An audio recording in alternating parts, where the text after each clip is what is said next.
So regional Rajamouli గారు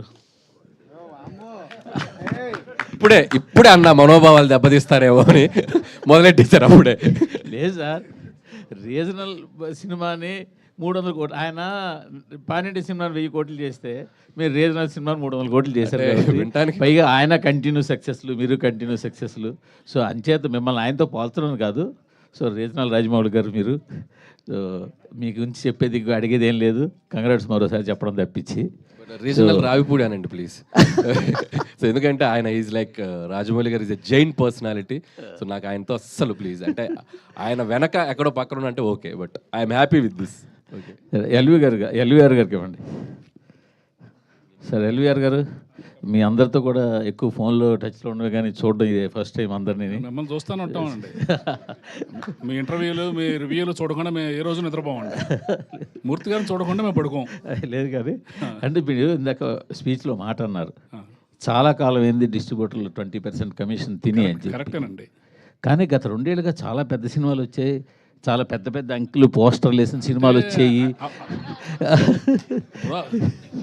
కూర్చో సరే, పోస్టర్లు వేస్తున్నారు, మీరు పంపిణీ చేశారా, వేరే వాళ్ళు పంపిణీ చేశారా అని పక్కన పెడితే గత 2 ఏళ్ళుగా పెద్ద పెద్ద పోస్టర్లు వేసిన సినిమాలు వచ్చాయి. కొంతమంది డిస్ట్రిబ్యూటర్లు ఫారిన్ తీసుకెళ్ళిన సినిమాలు వచ్చాయి హిట్ అని చెప్పి. మరి కమిషన్లు తినకుండా మరి ఇవన్నీ ఏంటంటారు? దౌర్భాగ్యం అదేనండి. మేము బయటకు మాట్లాడకూడదు, మాట్లాడితే విరోధం. మేము డబ్బు పోగొట్టుకున్నామని చెప్పుకోలేని పరిస్థితి.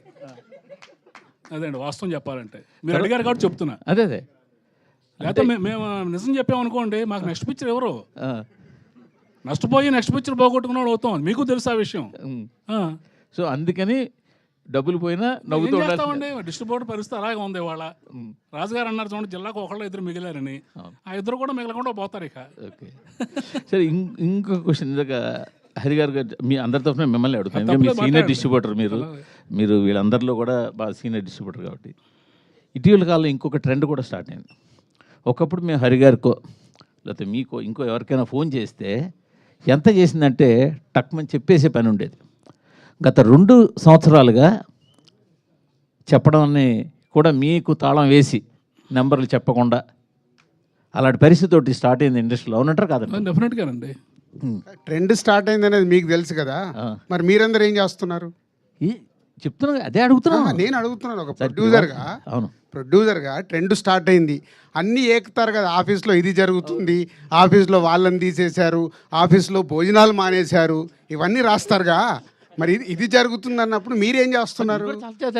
జర్నలిజం అంటే క్వశ్చన్ అది మీరు చెయ్యాలి, వాళ్ళని అడగడం కాదు. మేమందరికి మాకు వీక్నెస్ ఉందండి, మా అందరికి మా వీక్నెస్ ఉంది. మీకు ఏంటంటే ఇక్కడ విషయం ఏంటంటే ఆయన చేతి చెప్పిస్తున్నాను, ఈ ట్రెండ్ స్టార్ట్ అయింది. అది ఆయన డిస్ట్రిబ్యూటర్ గా ఈ ట్రెండ్ స్టార్ట్ అయింది. నేను మీకు ఒక పాయింట్ కి తీసుకొచ్చి, మా ఆఫీస్లో భోజనాలు కూడా మానేశారు అనేది రాశారు కదా. సో ఇంత ఇన్ఫర్మేషన్ ఉన్న మీకు ఇవిటి గురి ఇన్ఫర్మేషన్ ఉంది కదా. జర్నలిజం దాంట్లో నుంచి మీరు రాయాలి. మార్పు మీ దగ్గర రావాలి. ఏమండి, మార్పు మీ దగ్గర నుంచి వచ్చినప్పుడే. స్వామి ఒకసారి ఆయనకి ఇవ్వండి,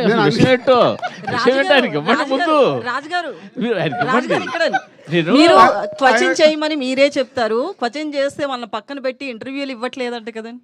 ఏది మూవీ ఇంటర్వ్యూస్ కానీ ఇవన్నీ క్వశ్చనింగ్ ఎక్కువ ఎవరు చేస్తే వాళ్ళకే ఇవ్వట్లేదంట కదండి. అట్లేం లేదే, ఎవరన్నారు? చెప్తా, తర్వాత మాట్లాడదాం. అంటే నేను విషయం ఏంటంటే సార్, గత 2 సంవత్సరాలుగా పెద్ద సినిమాలకి ముందే డిస్ట్రిబ్యూటర్లు ఫోన్ చేసి నెంబర్లు చెప్పకండి, నెంబర్లు మాకు పంపండి, మేము రిలీజ్ చేస్తాము అనే ఒక ట్రెండ్ స్టార్ట్ చేశారు. మొన్నాడు వాళ్ళు ఏ నెంబర్ రిలీజ్ చేస్తే అవే బయటికి వెళ్తున్నాయి. ఇప్పుడు ఆయన చెప్పినట్టు బాధపడినా కూడా బయటికి నవ్వాల్సి వస్తుంది. ఈ ట్రెండ్ స్టార్ట్ అయిందని మాకు తెలిసి మీ ఐటమ్ లేదు, బట్ డిస్ట్రిబ్యూటర్లతో చెప్పిద్దాం నేను అడుగుతున్నా. ఆయన ఏమంటే ఇప్పుడు మేము అబద్ధం ఆడినా, ప్రొడ్యూసర్లు అబద్ధం ఆడినా, మీరు అబద్ధం ఆడినా జనం నమ్మట్లేదండి. అది మాత్రం వాస్తవం. మనం ఏ పోస్టర్ వేసినా నవ్వుకుంటున్నారు వాళ్ళు. ఇది మీరు మేము ఆడక్కల్లా, జనం మాట్లాడుకుంటున్నారు, వాళ్ళు నవ్వుతున్నారు. అది ఎల్వీఆర్ గారు చాలా ఓపెన్ గా మాట్లాడతారు. గ్రాటిట్యూడ్ మీట్ కాస్త ఇప్పుడు చూడండి, దీని తర్వాత మొత్తం ఫ్యాన్స్ అందరు కలిసి ఈయన ఫోటో పెట్టి మొత్తం ఈ రోజు సాయంత్రం వరకు చెడు కూడా ఆడేస్తారు.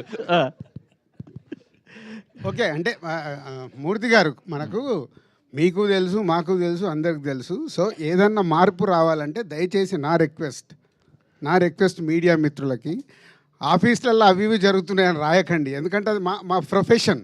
ఏమి చేయాలి ఏం చేయకూడదని ఒక ప్రొడక్షన్ హౌస్కు ఉండే డెసిషన్ అది. సినిమాకు సంబంధించి నిజాయితీగా మీరు ఎలాంటిది అలా ఉన్నప్పుడు మీరు ఏకండి. మీరు ఏకితే కరెక్షన్ అవుతుంది కదా. మీకే క్వశ్చన్ సంక్రాంతికి 2 సినిమాలు రిలీజ్ చేశారు.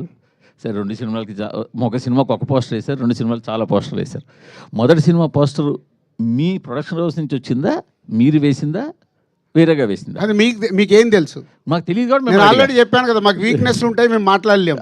మీకేం తెలుసు సార్? నేను మిమ్మల్ని అడుగుతున్నాను సార్. నేను అదే మిమ్మల్ని అడుగుతున్నాను సార్. మీరు వేసిన పోస్టర్ మాకేలా తెలుసు? మా వీక్నెస్ ఉంటుందని నేను కమిట్ అవుతున్నాను కదా. మీకు తెలియదా? మీ వీక్నెస్ తో వేసిన పోస్టర్ అంటారు. మీకు తెలియదా? మీరు వీక్నెస్ తో వేసిన పోస్టర్ అంటారు. ప్రతి సెంటర్లో ఏం కలెక్షన్స్ ఉన్నాయనేది మీ దగ్గర లేవా? ఫస్ట్ మీ హరి చెప్తున్నా, అందరికంటే ముందు మీ దగ్గరే ఉంటాయంట. సో మీరే క్యాల్కులేట్ చేసి వేయండి నెక్స్ట్ నుంచి పోస్టర్ ప్రతి సినిమాది. బెటర్, ప్రాబ్లం సాల్వ్ అయిపోద్ది. సార్ సంక్రాంతికి వస్తున్నాం అనే సినిమా అనిల్ రావుపూడి గారికి 8వ హిట్ ఇచ్చింది కాబట్టి అది పెద్ద గొప్ప విషయం కాదు. వెంకటేష్ గారిని సీనియర్ హీరోస్లో ఇప్పుడు టాప్లో నిలబెట్టింది, అది పెద్ద గొప్ప విషయం కాదు. ఏంటి గొప్ప విషయం అంటే దిల్ రాజు గారిని నిలబెట్టింది ఆ సినిమా. చాలామంది ఇందాక మన శిరీష్ గారు అన్నట్టు ఏంటంటే చాలామంది దిల్ రాజు గారు పడిపోతారేమో ఈ సినిమాతో అని అనుకున్నారు. బట్ ఏంటంటే సంక్రాంతికి వస్తున్నాం అనే సినిమా ఆయన నిలబడడానికి స్ట్రెంత్ ఇచ్చింది. మళ్ళీ ఇంకా సినిమాలు తీయడానికి, ఇంకో 10 సంవత్సరాల సినిమాలు తీయడానికి అనేది కాన్ఫిడెన్స్ ఇచ్చింది. చాలామంది ఏంటంటే ఈ ప్రొడక్షన్ హౌస్లు బాగా ఎక్కువ సినిమాలు తీసే ప్రొడక్షన్ హౌస్లు అంతకంతకే తగ్గిపోతున్నాయి. దిల్ రాజు గారు నిలబడ్డారంటే కంటిన్యూస్గా సినిమాలు తీస్తారు, ఇండస్ట్రీ అలా రన్ అవుతూ ఉంటుంది. అందుకు సంక్రాంతికి వస్తున్నాం అనే సినిమా గొప్ప సినిమా. థ్యాంక్ యూ అండి, థ్యాంక్ యూ. అది నిజమండి. అంటే ప్రతి సినిమా ద్వారా ఒక మినిమం 500 మంది ఎవ్రీ డే బ్రతుకుతారు.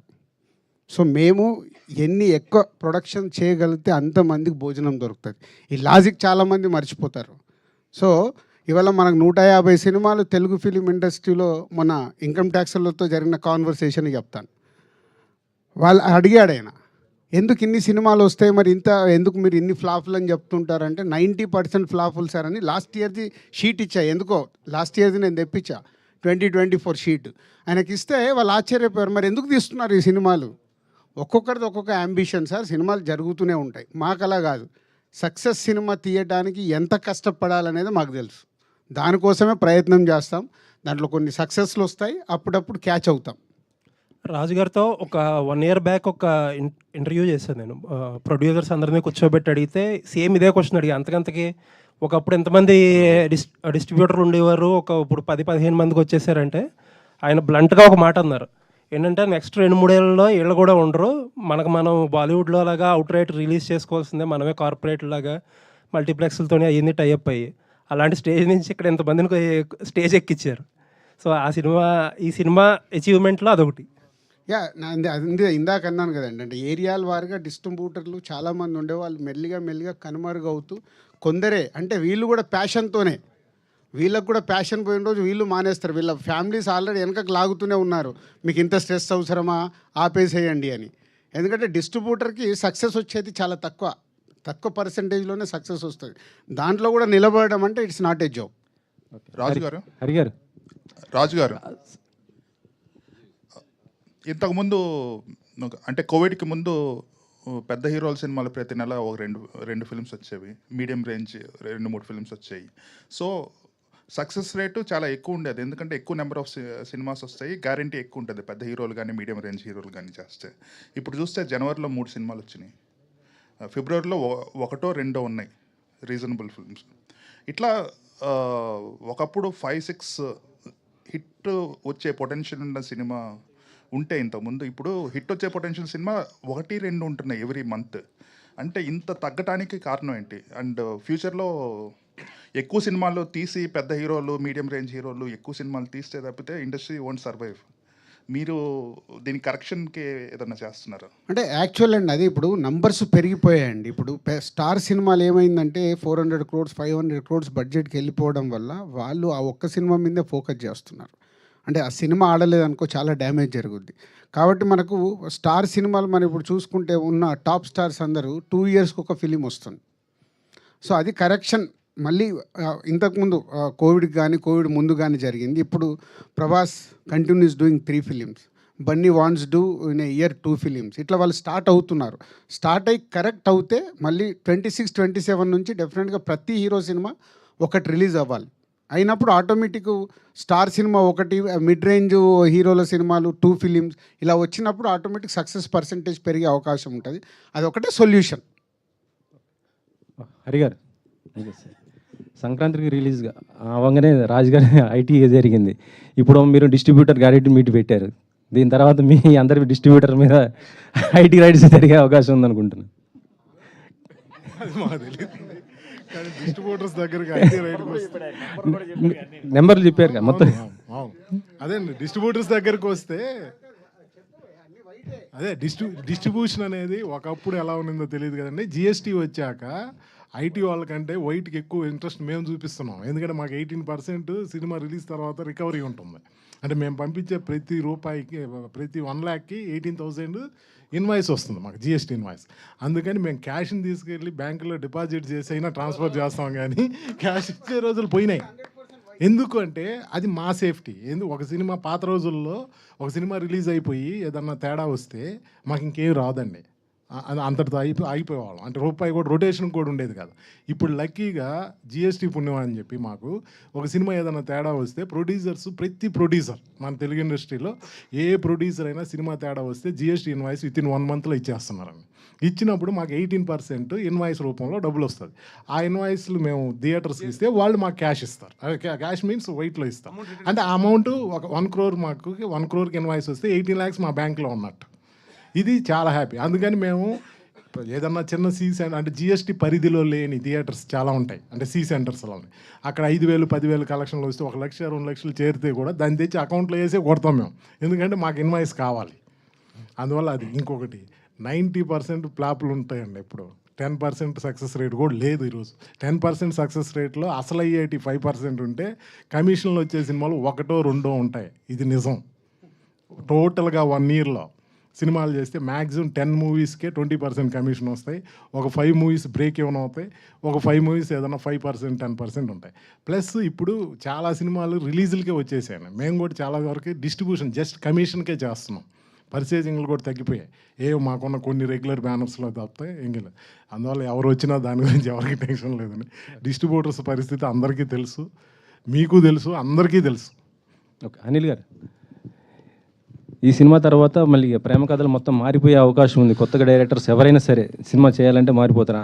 వెంకటేశ్వర గారి క్యారెక్టర్ లవ్ ఒకవేళ ఫెయిల్ అయితే వెంటనే మరో లవ్లో పడిపోయి పెళ్లి చేసుకో ఇలా మార్చేశారు. సో దీనిపైన మంచిదే కదండి. పిచ్చోళ్ళే రోడ్లకి తిరగటం కంటే లవ్లో ఫెయిల్ అయ్యి హ్యాపీగా ఎవరైనా మంచి అమ్మాయిని చూసుకొని పెళ్లి చేసుకొని అదొక మెమరీ లాగా ఉంటే బెటర్ కదా. సో అంతే, ఎనీథింగ్ లైఫ్లో ఒక ఫేజ్ అనుకొని పాసింగ్ క్లౌడ్ లాగా మళ్ళీ ఇంకొక లైఫ్ స్టార్ట్ చేయాలి. లవ్లో ఈరోజు fail, girlfriend boyfriend no చెప్తే నెక్స్ట్ డే ఇన్స్టాగ్రామ్లో వెతుకులాట మొదలు పెడుతున్నారు. ఇప్పుడు అవి లేవు, నెక్స్ట్ డేనే. సార్ రాజు గారు అంటే ప్రొడ్యూసర్స్ మధ్య ఉన్న అనారోగ్యకరమైన పోటీ వల్ల ఇండస్ట్రీకి చాలా ప్రాబ్లం ఎదురవుతుంది అనేది బయట ఒక టాక్ అండి. అంటే బ్యానర్స్ మధ్య ఆధిపత్య పోరు కానీ, ఇప్పుడు డిస్ట్రిబ్యూషన్ పరంగా కూడా లాస్ట్ టైం చూసాం ఆధిపత్య పోరు. దీనివల్ల ఇప్పుడు పాపం ఎవరైనా ప్యాషన్తో వద్దాం అనుకున్న ప్రొడ్యూసర్స్ కానీ వీళ్ళకి చాలా ఇబ్బందులు అనేవి ఎదురవుతున్నాయి సార్. అంటే బడ్జెట్స్ పెరిగిపోవడము, లార్జర్ దెన్ బడ్జెట్లు అనేవి లార్జర్ దెన్ లైఫ్లో వెళ్ళిపోవడం, అంటే సినిమా రేంజ్ అనేది పెరగడం వల్ల ప్యాషన్తో కాన్సెప్ట్ బేస్డ్ సినిమాలు చేద్దాం అనుకున్న ప్రొడ్యూసర్స్ కొత్తగా రాలేని పరిస్థితి ఎదురవుతుంది సార్. అంటే దీన్ని ఫ్యూచర్లో బేసిక్గా ఫస్ట్ కరెక్షన్, ఆధిపత్య పోరు అనేది ఇక్కడ ఏముండదు. సో ఎవరి సినిమా వాళ్ళది, సక్సెస్ అవుతేనే కింగ్. దిల్ రాజు అయినా ఇంకోరైనా సక్సెస్ కానప్పుడు ఏముంటుంది, 3 రోజులు కూడా ఆ సినిమా గురించి మాట్లాడరు, మండే రోజుకి మర్చిపోతారు. సో సక్సెస్ఫుల్ తీయటానికి వర్క్ చేయాలి, కానీ ఇక్కడ ఆధిపత్య పోరు అనేది మన తెలుగు ఫిలిం ఇండస్ట్రీలో లేదు. నో సార్, అంటే ఇన్ ద సెన్స్ ఏంటంటే ఇప్పుడు మీరు ఒక హీరోతో, ఒక మిడ్ రేంజ్ హీరోతో మీరు తక్కువ రెమ్యునేషన్ ఇచ్చి మీ సినిమాకి పెట్టుకుంటారు సార్. యాక్చువల్గా మీరు కంఫర్టబుల్గా సినిమా చేస్తారు. బట్ మీ కాంపిటీషన్ లేకపోతే ఇంకో బ్యానర్ ఉంటుంది, వాళ్ళు మీరు ఒక 40 కోట్లలో చేసిన సినిమాను ఇప్పుడు వాళ్ళు 70-80 కోట్లలో ఆ హీరోతో సినిమా చేస్తున్నారు. దాని రిజల్ట్ అనేది ఎంత వస్తుందో తెలియదు సార్. బట్ ఆ హీరో నెక్స్ట్ మీ బ్యానర్లో చేస్తున్నప్పుడు మీరు 40లో చేసిన హీరో నెక్స్ట్ ఇమీడియట్గా అతను కూడా మళ్ళీ 70-80 కోట్లు అడిగినప్పుడు దాని ఇంపాక్ట్ అనేది మీ బ్యానర్ మీద పడుతుంది కదా. నేను అడుగుతుంది ఆ వర్కౌట్ sense. కాకుండా నేను ఎందుకు తీస్తాము? వర్కౌట్ అవుతాను ఎవరైనా. ఇప్పుడు నువ్వు జీలో పని చేస్తున్నావు, నీకు ఇంకో కంపెనీలో శాలరీ ఇస్తారు, నువ్వు మార్చుకొని వెళ్ళవా? అంటే ఆలోచిస్తాను కదా సార్. అదే. అంటే దాని ఇప్పుడు దాని ఇక్కడ బ్యాక్గ్రౌండ్ లక్షలు అదంతా. తీసుకుంటున్నావు ఎస్ అనుకో, 2 లక్షలు ఇస్తామంటే వెళ్ళిపోతావుగా. ఎందుకంటే నీ దగ్గర కెపాసిటీ ఉంది, జర్నలిస్ట్గా నువ్వు పని చేస్తావంటే పక్క ఛానల్ నీకు ఆఫర్ ఇస్తారు. ఇక్కడ కూడా అంతే వాల్యూ. Life ఆ ఇచ్చిందని హీరోతో ethics సినిమా కూడా ఉంటాయి తీసేట కదండి. ఆ హీరోతో సినిమా తీస్తే ఈ బడ్జెట్లో వర్కౌట్ అవుతుంది అనుకున్నప్పుడు తీస్తారు. ఎవరిని మనం ఆపలేము. అందుకే ఇక్కడ ఆధిపత్య పోరు ఉండదు అని చెప్పింది నీకు ఫస్ట్. అక్కడ కరెక్ట్ చేశా. సార్ ఇంకో సాయి గారు సో సాయి గారు సో అనిల్ గారికి కంటిన్యూగా హిట్లు ఫ్లాప్ లేని డైరెక్టర్. బట్ అయినా కూడా ట్రోల్స్ జరుగుతున్నాయి అంటే ఎవరైనా కావాలని చేస్తున్నారు అనుకుంటున్నారా? మీరేం నోటీస్ చేశారు ట్రోల్స్ అన్నీ చూసాక? పనులున్న చెట్టుకు రాళ్ళు పడతాయి అంతే. మీరు చెప్పండి. ఫేమస్ లేకుండా ఎవరు పట్టించుకోరమ్మా. ఫేమస్ ఉన్నారు కాబట్టి పట్టించుకుంటారు. ఫేమస్ అయ్యాడు ఏం చేస్తాడు పాపం. నాది సేమ్ డైలాగ్. సో అనిల్ గారు, సో నేను ముందే చెప్తున్నాను, ఇది కాంట్రవర్సీ క్వశ్చనే, మా జర్నలిస్టులకి సంబంధించింది. అయితే ఒక మూవీ ప్రమోషన్స్లో మీడియా పాత్ర కూడా ఉంటుంది. కానీ ఆ మీడియాలో 4-5 తలకాయలనే మీరు ఎందుకు చూస్తున్నారు? మిగతా వాళ్ళని ఎవరూ పట్టించుకోవట్లేదు అనేది కొంతమంది ఆరోపణ. ఇప్పుడు మీరు స్టేజ్ మీద మాట్లాడుతూ కూడా 4-5 చెప్పారు. సో ప్రమోషన్స్లో 4-5 చాలా మీకు కరెక్ట్గా ప్రశ్న మామూలుగా సంధించలేదు. నేను దీని తరపున మీకు చెప్పాల్సింది ఏంటంటే, నాకు 4-5 వారంలో అప్పుడప్పుడు నాతో ఫోన్లు చేసి పర్సనల్గా మీరు శాటిలైట్ ఛానల్స్ వదిలేస్తున్నారు, పెద్ద పెద్ద పేపర్స్ వదిలేస్తున్నారు. అన్ని చెప్పానమ్మా. మీడియా అంటే అన్ని కదా. కానీ నేమ్స్ చెప్పారు కదండి. నేమ్స్ అంటే నాకు ప్రతి ఒక్కరి పేర్లు ఎక్కడ చెప్పమంటారు? ఇప్పుడు ఈనాడులో పనిచేసే 4 చెప్పకూడదు ఏమండి, వాళ్ళు నాతో రోజు టచ్లో ఉంటారు. అప్పుడప్పుడు మీరు తిన్నారా, మీరు బాగున్నారా, మీరు ఎప్పుడన్నా బాధపడుతుంటే ఎప్పుడన్నా నాకు ఫోన్ చేసి పలకరించారా, నాకు మొన్న జ్వరం వచ్చింది, నాకు మొన్న చెప్పేది వినండి. మొన్న నాకు ఆ మధ్య ఫీవర్ వస్తే మూర్తి గారు బాగున్నారండి, హెల్త్ అలా ఉందని అడిగారు. మీరు అడిగారు నన్ను. ఫేస్ టు ఫేస్ అడిగారండి. ఏమయ్యా ఆధిపత్య పోరు ఇక్కడ కూడా ఉంది. అసలు ఆధిపత్య పోరు ఇక్కడ ఉంది రమేష్ గారు, ఇక్కడ కాదు. టు బీ హానెస్ట్, అందరు నేను అందుకే పేర్లు నాకు కొన్ని స్ట్రైక్ అవుతాయి. కొన్ని మీ పేరు లక్ష్మి నాకు గుర్తుంది, ఇందాక ఫ్లోలో మిస్ అయ్యాను. లక్ష్మి గారు చాలా థ్యాంక్ యూ, చాలా థ్యాంక్ యూ. రాజు గారు మీరు గతంలో ఒక సినిమా స్టార్ట్ చేశారు వి వినాయక్ గారు హీరోగా. అది ఎందుకో కారణాల వల్ల అవ్వలేదు. కానీ మా కోరిక ఏంటంటే అనిల్ గారు హీరోగా ఒక సినిమా చేస్తే బాగుంటుంది. డెఫినెట్గా అనిల్ యాక్టర్ అవుతాడు. ఎలాంటి యాక్టర్ అవుతాడో తెలియదు కానీ ఫస్ట్ లాంచ్ చేసేది ఎస్విసిలోనే. అది అగ్రిమెంట్ ఉంది. అది ఆయన యాక్టింగ్ చేస్తే ఎస్విసిలోనే. రాజుగారు, సినిమా నిర్మాతలు ఓన్లీ నిర్మాణ బాధ్యతలు మొత్తం ఫండింగ్ అంతా తను భారం మొయ్యకుండా డైరెక్టర్ని అలాగే మెయిన్ లీడ్ ఎవరైతే ఉన్నారో ఎక్కువ రెమ్యూనరేషన్ తీసుకునే వాళ్ళను కూడా ప్రొడ్యూసర్స్గా వాళ్ళను కూడా భాగస్వాములను చేస్తే నిర్మాతలకి భారం తగ్గుద్ది. నిర్మాతలు రెడీగా ఉంటారండి అలా చేసుకుంటే. నిర్మాతకు గోల్డెన్ ఆపర్చునిటీ అది. బట్ అది అంటే సిస్టమ్ అందరు అది సెట్ అయినప్పుడే చేయగలుగుతారు. బట్ అది ఇప్పుడు బాలీవుడ్లో ఉంది. స్టార్ట్ చేయకూడదు. మెల్లిగా ఇక్కడ స్టార్ట్ అయింది. ఇప్పుడు మొన్న నాకు తెలిసి పుష్ప 2 అలాగే చేశారనుకుంటాను. సో మెల్లిగా స్టార్ట్ అవుతుంది. అది అయినప్పుడు డెఫినెట్గా ప్రొడక్షన్ హౌస్కి అడ్వాంటేజ్, అది బరువు తగ్గుతుంది. సో అవ్వాలని కోరుకుంటున్నాను నేను కూడా. అలాగే నిర్మాణ బాధ్యతల్లో అలాగే స్క్రిప్ట్లో కానీ అన్నిట్లో కూడా ఒక నిర్మాతగా మీరు ఇన్వాల్వ్ అవుతుంటారు. అలాగే నిర్మాతలు హీరోలు ఇన్వాల్వ్ అయిన సినిమాలు చాలా వరకు కూడా దెబ్బతిన్న సంఘటనలు కూడా మనం చూసాం. ఏది కరెక్ట్ అంటారు? నన్ను కూడా చాలామంది తిట్టుకుంటారు అనుకుంటావు అని, రాజుగారని ఇట్లా ఇరుకుతారు అని. సో సినిమా అనేది విజన్, జడ్జిమెంట్, అది వేవ్ లెంత్లో ఉన్నప్పుడు. ఇందాక నేను అనిల్ గురించి చెప్పాను, 6 సినిమాలు తీసాం. మా మధ్యలో నాకు తెలిసి ఈ రోజు వరకు ఎప్పుడు ఆర్గ్యుమెంట్ అనేది కూడా జరగల. అసలు క్రియేటివ్ డిఫరెన్స్ లేదు, ఫైనాన్షియల్ డిఫరెన్స్ అసలు లేదనుకోండి. సో అది ఉన్నప్పుడు ఏమవుతుందంటే ఆ వేవ్ లెంత్ కరెక్ట్గా ఉండి ఇద్దరు ఒకటేలాగా ఆలోచించినప్పుడు రిజల్ట్ వస్తుంది. లేకుంటే ఏమవుతుందంటే రిజల్ట్ రాలేదనుకో, ఒకరి మీద ఒకరు వేసేసుకుంటారు. నేను ఇది చెప్పాను చేయలేదు, నేను ఇలా చేయమన్నాను చేయలేదు, అలా బ్లేమింగ్స్కి వెళ్తాయి. సో అందుకే చాలామంది క్వైట్గానే ఉంటారు.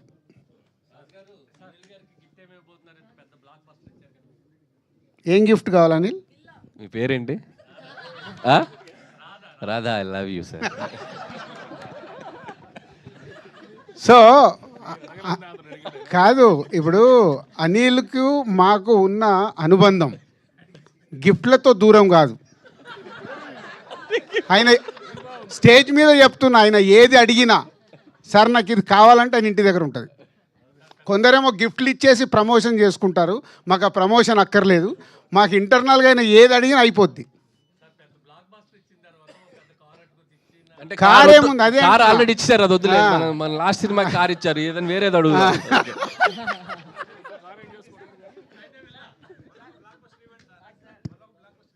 ఆయన మనకి ఇవ్వాలి, మనం ఆయనకి ఎక్కడ ఇస్తాము? మాకు బ్లాక్ బస్టర్లే కావాలని అడుగుతున్నాం. Thank you very much. Thank you అందరికీ. ఒక చిన్న ఫెల్ స్టేషన్ అనుకోవచ్చు, గ్రాటిట్యూడ్ అనుకుందాం, ఫెల్ స్టేషన్